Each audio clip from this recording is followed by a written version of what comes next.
So yeah, hello, I want to talk to you today about affirmations. Now, affirmations are amazing. They're an amazing tool.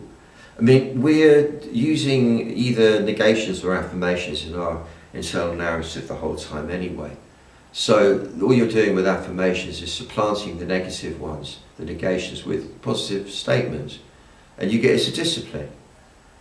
So if you don't discipline your mind, you'll notice when you walk into a new place, usually, unless it's overwhelmingly magnificent, pretty much straight away, you will start looking for things you don't like compared to things you've liked in other places before. That will be the first thing you do. If presented with a new opportunity, once the initial excitement wears off, you will then start immediately looking for what's going to go wrong and start becoming anxious about whether you're up to making it work or not. For example, I'm just explaining how unless discipline is deployed, the mind will tend to default to the negative. And this will be based on a story about reality that is essentially with a negative subtext. Things are not going to work out, everything's going to go wrong, and it's going to be horrible.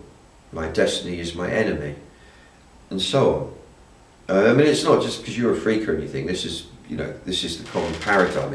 It underscores the collective story, but it's not sacrosanct. It's not a given. It can be changed. It can be changed at will.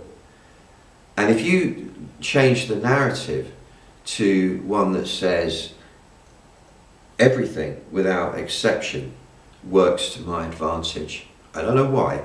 I don't know how, and I don't have to, but everything, come what may, always works to my advantage. If you say that, and you say it repeatedly, without even trying to believe it, you mustn't try and believe it, just say it so that the words are said. Within a very short space of time, I can't say how long, it'd be a day, 2 days, 3 days, 4 days, you keep doing it, it unfolds over weeks and months and years even, but you'll notice almost instantly that you're seeing the advantage in every situation. You're learning not to react to everything and like, oh, that's no good. You go, well, okay, that didn't go like I thought, or that's a little painful or a bit scratchy or whatever, or a bit of a blow, but I know that it's working to my advantage. I don't know how, but I know. It will change your whole relationship with your daily activities and yourself and the world. And if you then go on to say, it'll all work out, it'll all work out, it all works out, it all works out. And every time you find your mind going, what will I do if that? No, it all works out. It all works out. It all works out. You keep doing that. It really has a very powerful effect, but only if you don't try and believe it. I know it sounds contradictory and it's opposite of what most people will tell you, but believing only draws you into the front brain again. Because that's where, when you believe in things, you direct belief for any object, it draws you into the front and you're involved in the debating arena again. Because if you believe something, because of yin and yang, you disbelieve it too. So you've got this conflict going on. However, when you sit in the back part of you, you don't need belief. I mean, in a general sense, yeah, it's a very powerful force. I believe I am here. I believe this is happening. We've got to have that. But as soon as you direct it, you lose the power of it. In the back of you, it's just pure belief. That's all it is, existence. And so when you repeat a notion round and round and round and round, it becomes the intention, it becomes the reality of the ground of your being, and you project it into the world and then it starts coming back at you. It's really powerful. And the affirmations that are in ACT are not just any old affirmations either. I mean, I've been studying Taoist martial arts since I was a child, and intrinsic to them is this idea of affirmation. When you make a move, you associate the move with a thought. So there's a certain move, if I go like that, it means, I mean, this isn't fixed, it's arbitrary, I'm just saying, if I do that, I have clear vision. If I do that, it means I have amazing strength or whatever. And if you practice this stuff every day like I do, and you keep linking these moves with ideas, it starts developing that force inside of you. Living with the Native Americans in New Mexico for 4 years back in the late 70s was also at the time when, as well as studying shamanism, I was privy to the information being brought through town by amazing people from the coast, California and what have you, at the time when the whole rebirthing movement was big, and that's when that's where they were really big into affirmations. You know, like, I am no longer my mother's thoughts and feelings. It's a very powerful one. Or my concept of God supports me. It's also a very powerful one. Whether it's your kind of language or not, or mine, it's not the point, but these are powerful. And I was experimenting with all of those as well. And then I've been using them on music and using them with people, using them at live events for 40 years now, and different formats and different ways. So I kind of got a bit of a feel for what gels with people and what repels people. Kind of. I mean, you know, I get a bit of a feel for that.